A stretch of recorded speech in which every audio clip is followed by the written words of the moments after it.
Hello and welcome to the 82nd episode of Rambling Weekly. Going to be talking about freezing stuff in time. Kind of similar to a couple other topics that I've talked about before, but I want to revisit them. So, we're doing that. Alright, yeah, you thought you were going to get music and stuff. Instead, you're going to get some shilling from a book. Da da da da. So, yeah, book just came out. So, cool, ain't that neat? Look at how neat that looks, at least in a digital image. um yeah, so just wanted to put it out there. I know I put a little video and stuff. The last Rambling Weekly was out about that, but a little more bite size. You can find it on Amazon. You can get the paperback, or it's on Kindle Unlimited right now, so if you wanted to check it out for free. But yeah, but it'd be nice if you bought it or something, because it'd really help me. I'd appreciate it.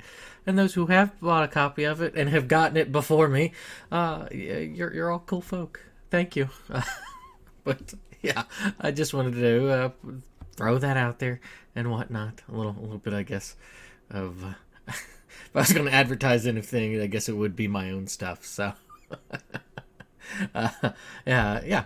So that's what I got. Sage's Calling, Lover's Pilgrimage. It's a good book, I promise. I swear. uh, Now out of the break. Welcome back. That was a commercial. No song on that first one, just a commercial. To For the book, Sage's Calling came out. I self-published it about a week ago, a little over a week ago now. So, yeah. So that is yeah. That's all I got to say about that. How's everybody doing? I hope you're doing well. I've been slammed with work stuff, oddly so, for beginning of March, but it is what it is. Um, Kind of tapered off a little bit towards the end of the week, so it's kind of like, okay, this is a little bit better. And then having this daylight savings time thing and losing an hour is like, but it is what it is. Um, yeah, not. Um, I hope everybody's doing well.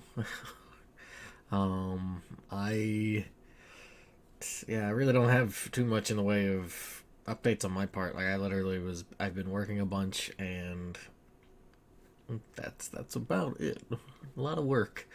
So, and I've sort of started on part two. Sort of. I haven't like really gotten too heavy into it. Um, but I've written up the synopsis for it and everything. So, uh, or as I like to say, lamp posts, because who knows that? Like, I like them to use them as the guiding points for the story, but it's like, we might veer away from it for a little bit.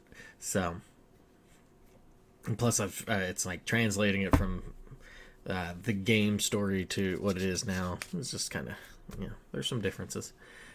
So, right.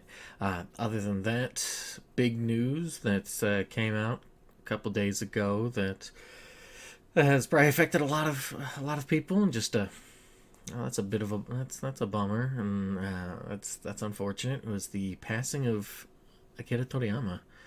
I Yeah, I really don't have. I'm not a very good one to say much, or to be like, oh. Yeah, for a longest time, I didn't realize that his artwork graced my presence with um, playing old Dragon Quest games, and I didn't realize that translated out to watching DBZ, but that's also doing watching and playing games in elementary school, to and then all of a sudden not playing those kind of games for a while, then seeing stuff in high school. That's a gap of time where it's just like, oh. um but yeah, no, it's heartfelt, um it's a bummer, but it is, I guess, neat to see how many people just across the globe were impressed by his work in some way or another. And yeah, I guess that's all. I don't really have. I'm not a very good one with this sort of thing. So uh, thank you, Akira Toriyama. And yeah, on to the next big adventure, right? So, um, other than that, not really much else going on. I can give you a weather update. It snowed this morning. It was nice and spring-like all week, and then all of a sudden it snowed this morning. It's like, it's kind of chilly out there. But yeah, I really, like I said, I really don't have much in the way of updates. I've been pretty slammed with stuff, so it's just kind of like, oh yeah. So it's gonna be short little how you doing? Hope all is well sort of thing. Yeah, we're gonna go take an actual break this time, and now, yeah, we'll get into the topic. So stick around.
Welcome back. That tune there is the Sky of Sadness from The End in the World by Nekomata Master. Nekomata Master has done a lot of music for, at least I know more for pop and music. I think he's done some 2DX stuff too. But he's got a few albums out there. Really enjoyable stuff. Yeah, so highly recommended. Konami might throw down the "this is copyrighted" thing. So if there are ads on this, well, now you know why. So, uh, jokes on them though. They're not going to get much of anything. Fuh, fuh, fuh, fuh, fuh. Oh boy. Anyways, the topic that I am struggling to put my thoughts better for this, but Frozen in Time, the devil dances still. Um, and it's kind of a rehash a little bit of the 44th episode, which was the heart etched in stone, and the 51st one, which was Devil in the Machine. And those two, heart etched in stone was about trying so hard to keep feelings there for things that have come and passed, and then Devil in the Machine is the kind of, it feels like the internet is very uniquely tied to the malaise of the millennial as the generation has gotten older and has infected younger generations, as they've grown up with the internet and stuff like that. And this one, I think, kind of they're sort of with each other. I think this is another one that goes into that sort of grouping, because the internet, this to paraphrase Picard. Actually, I think it's probably to partially quote Picard, the genius of our creation. I had nothing to do with it, but the because of the internet and everything that we now have at our disposal, we have this knack for wanting to keep things frozen in time. We can make videos, and we can, look at a lot of like concerts and stuff nowadays. How many people are holding up something, a recording device to hold on to that. We think we've tricked time. I feel like we feel like we finally got over time, and we are now able to live in the moment and make that moment however long we want it to be, instead of the moment being what it is, and it's just a fleeting, momentary passage of time. And that has really screwed us up. I think that's really screwed us up.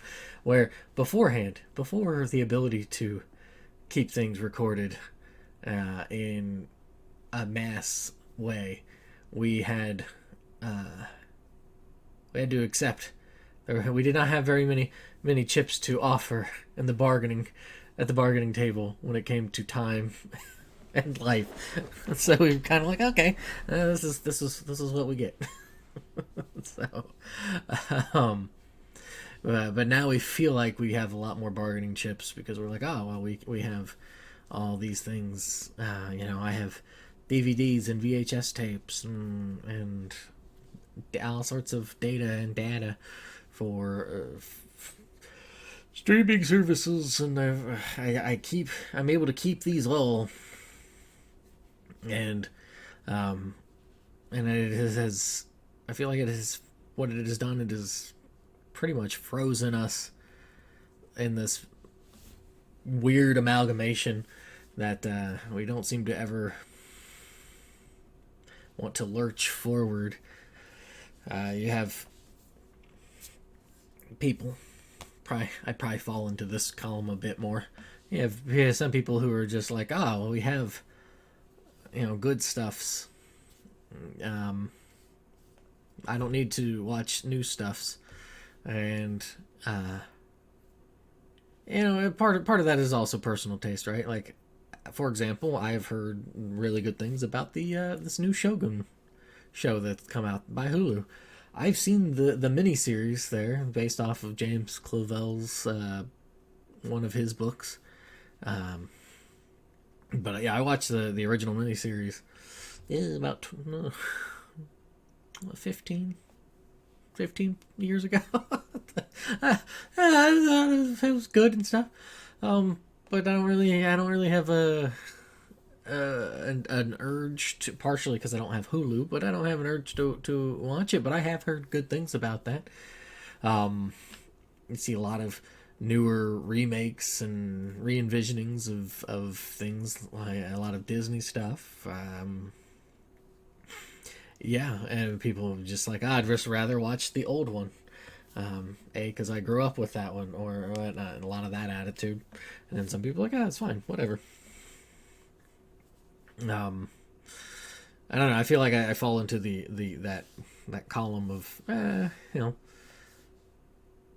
think I've gotten better about it, particularly with games, because it's like I don't want to replay a game, even though I really like it. I really don't have too much of an urge. Like Valkyria Chronicles.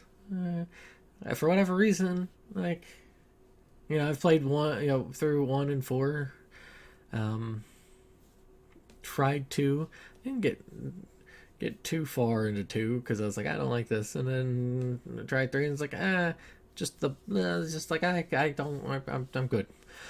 But I have 1 and 4, but I'm just like, I don't really want to go through it again, and I don't want to do that. So there's this, because we have the thing still there, we can easily compare it to the newer thing, and it's a lot harder to do that. Back before you were able to record stuff, somebody would tell a fantastical story or something, or had an event happen, and then they got really old, and they'd be like, they were so much better back in the day. You could just shrug it off, and be like, okay, Grandpa. Now, with things, with having all these things that are there's sort of a we lock ourselves into these moments, um, and I, I can't remember what it's from, but there's that quote of like uh, which will come across backhanded, but I don't have any other way to put it. But it's paraphrasing it. It's like in order to become adult, I put away childish things.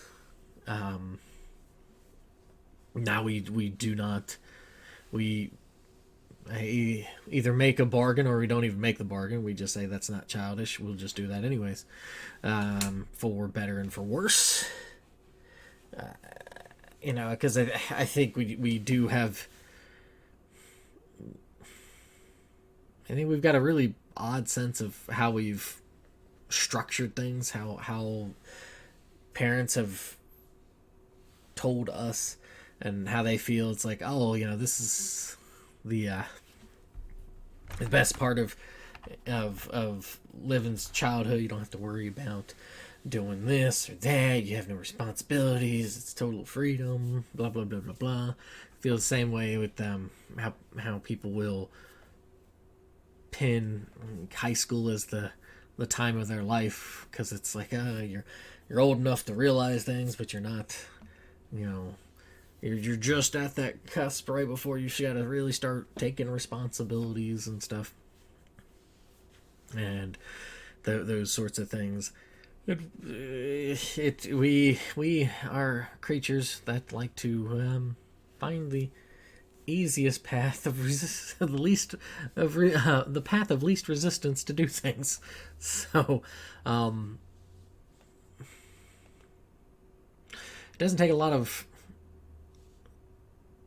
I don't want to say not forethought, but to be like, oh yes, this makes me happy here. It's that I've mentioned it plenty of other times before, but the paradox of hedonism, right? You chase the happy feelings for the moment to even, and in doing so, you potentially pay for it in the long run. So your happiness isn't what it could have been. Sort I don't. I'm trying to make like a line experiment, but but I feel that's the same thing that's kind of going on here with our. We can take all these pictures, we can do all these different memes. We just sort of rehash, kind of. Oh, it's the same thing, but just it's a little newer now because different image. Ha ha ha. We've catered it the same feeling and stuff, but beforehand, we couldn't. We had to accept it. It's the passage of time, and now we have tried so very hard to be unwilling to move on, that it feels like it's a bit unable. Like we're this schizophrenic attitude we have. We have that plus the excessiveness.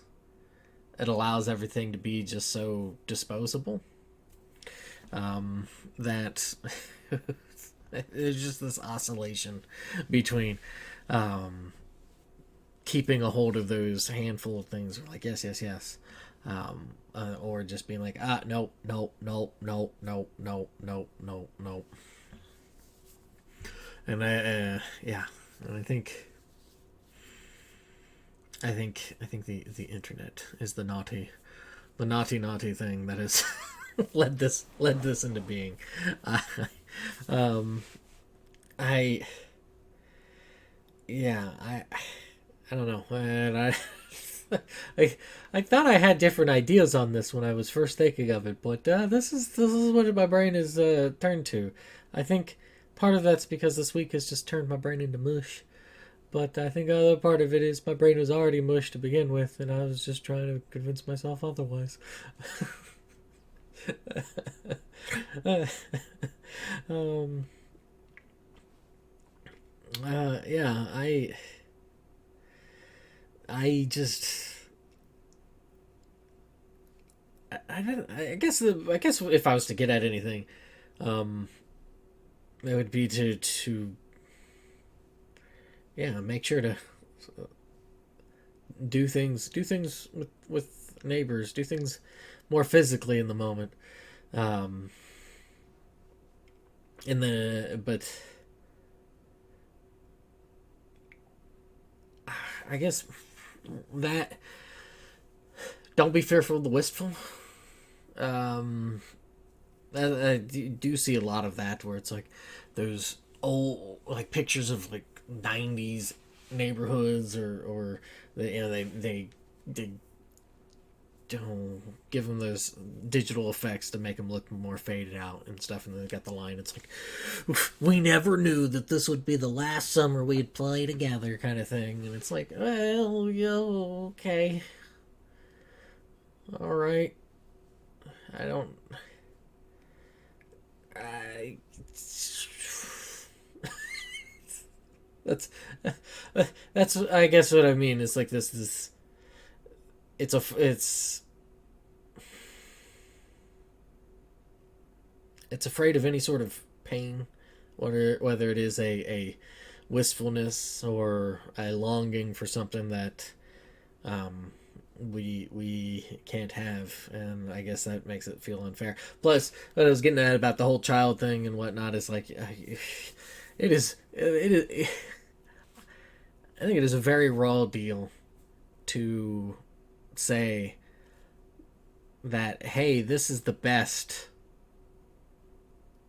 and it's the part where you're just kind of a part of it you're not even really there for, so you don't even get it. You don't you don't even get to remember it really. And then once the brain starts to turn online and the gears start kind of going into the motion, you got a couple years, but you can't do anything. You're not. You can be grounded at a whim for misbehaving. Uh, like you got. To say basically to say that that is the best, and then it just slow. There might be a little uptick, but then it's just a slow decline into just and then you're dead. Really does a disservice, A, to what life is, and B, to those children. And I feel like that has caused people to latch on to those things. I mean, like mentioned before, a lot of TV series, a lot of TV series that are like, hey, people who are fans of it are like, it's a high school setting, or look at games that do that and stuff, and people who are like, yes, the high school is the best time of life, and then I feel that way has cropped up into other things like games. You see this a lot with games where people are like, 8-bit's the that, or the 16-bit, or now that we're a little further down the line, the PlayStation, the PS1 or the PS2 era, those are the golden days, and we've just kind of um, yeah. So we latch onto those. We latch onto the look at all these indie games and stuff that replicate PS1 graphics or something. Oh, wait, let's make a demake. Bloodborne, let's make it in a PS1 graphic style because that's just comfy. Just and yeah, I think if I was to try to make this in some sort of metaphorical, poetic, silly line, is that the internet is a giant flame and we are moths drawn to it. And I think more and more we fly a little too close to it and get burnt up. And I think that there's something about moths and fire and stuff, but just go with the just ignore the truth on the moths and stuff. Or the bug zapper. The internet's a giant bug zapper, and we just fly right into it. It's like, oh, this is giant. But and kind of like we we miss the forest by looking at the tree, the one singular tree that is the ever growing internet. Um, I mean, isn't there a word for things that are just like growth upon growth upon growth? Isn't that cancer? Isn't that what cancer is? Isn't cancer a sort of thing? Um, yeah, I don't know. I don't know how else to put this other than uh, just enjoy the moment. Go be away from the internet. Why are you listening to this? Why are you listening to me? Buy my book. Read my book. uh, uh, I had thought I had better ideas, but I don't. I'm an idiot. What do I know?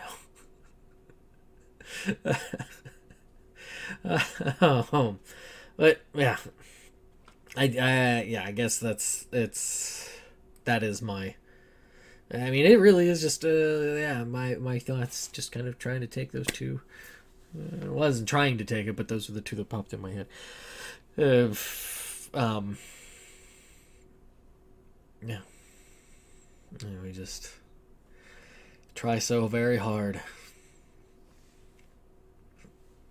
to keep things locked in the moment, and I think that's reflective a lot in everything about us as a people, as a species upon this planet. Um, yeah, especially at this moment where it seems a lot more regurgitation and a lot more navel gazing than looking looking ahead. So, because everybody shouldn't be doing that, right? Not everybody should be looking strictly forward. Not everybody should be looking at their feet or looking to the side. We need everybody. We need everybody to be doing like all these different things, because everybody can't live everybody else's life, and nor should you. But everybody's got to make a choice, and that sort of thing. I'm done. I'm done. Topic's over. Going to a break. Goodbye.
Welcome back. That tune there is Tree and Lake.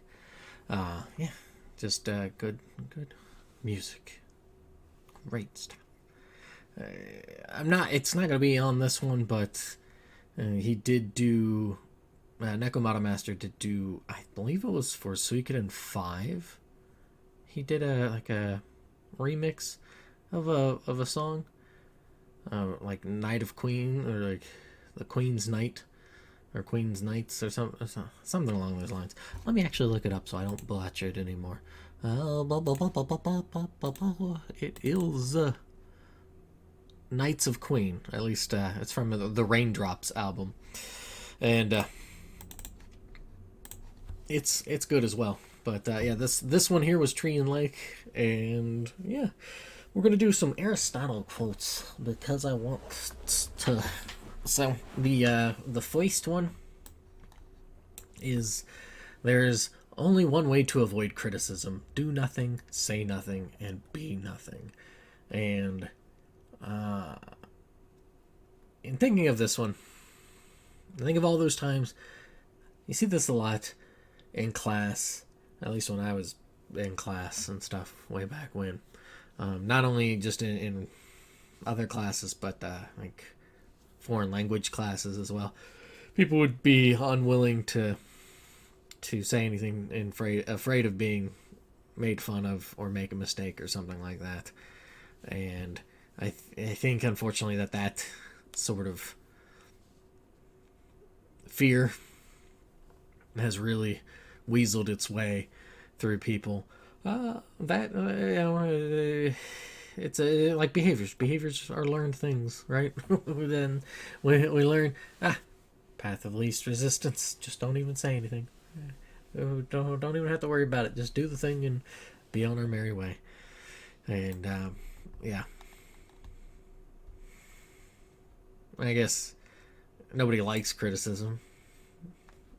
I don't know. Maybe there are people out there. I feel like I would, not be really against it and be like, okay, would I take it? That would be. I would hope so if it was like something where I'm like, oh yeah, yeah, I really should work on that. But will I do it? I mean, because there's a lot of criticisms that can be laid right at the feet of my channel here. But would I listen to any of it? That would be the thing. Dun dun dun dun dun. The other one that I wanted to bring up was actually I have two. This second one the third one just kind of popped in. We'll go with that one first. Change in all things is sweet. Yeah.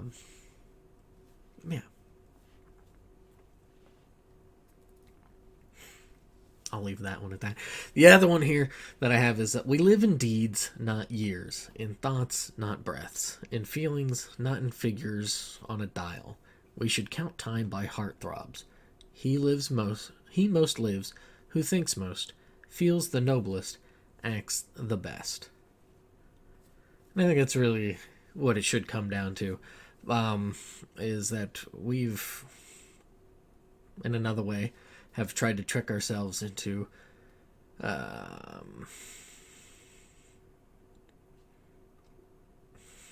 measuring out time. And I'm a very big, strong proponent of this. Of like, if you have a job, and your job is to do X, Y, and Z, if you are able to get X, Y, and Z done, which is considered a full day's labor, if you're able to get that done in like 4 or 5 hours, you should be paid a full day's labor. Like, I really don't like the idea of, oh, this is, you've got to work strictly these 8 hours because it is 8 hours, and that is what we've determined to be a full day. Yeah, I don't agree with that. And much like, time is a very subjective experience, right? We can label, oh, it's 10 minutes. Well, okay, don't look at anything, and just think, how long does or work, or clean, or that's not to say that work and clean are really that different. But whatever, do something, and those 10 minutes will pass differently for each and every person. And yeah, and I think that's really how we should measure things in life, right? It's by those deeds and stuff. We certainly like to judge people by them, but yeah, that's all I got. I hope this is the episode that really nails it for what what I thought of when I first was thinking of Rambling Weekly. It is just that. So I think it only took 82 episodes, but I think I finally reached its purpose. Oh, good heavens. Anyway, hope you have a good day, weekday, weekend, everything in between. Outro tune is Blooming Feeling. There's something else to it as well, I think. Let me double check. Doop-a-doop-a-doo. World Electronica Mix. Whatever that means. But yeah. That's it. Take care. Enjoy. I'll catch you next week with something maybe a little bit more focused. So thanks for watching, and yeah, take it easy. Bye.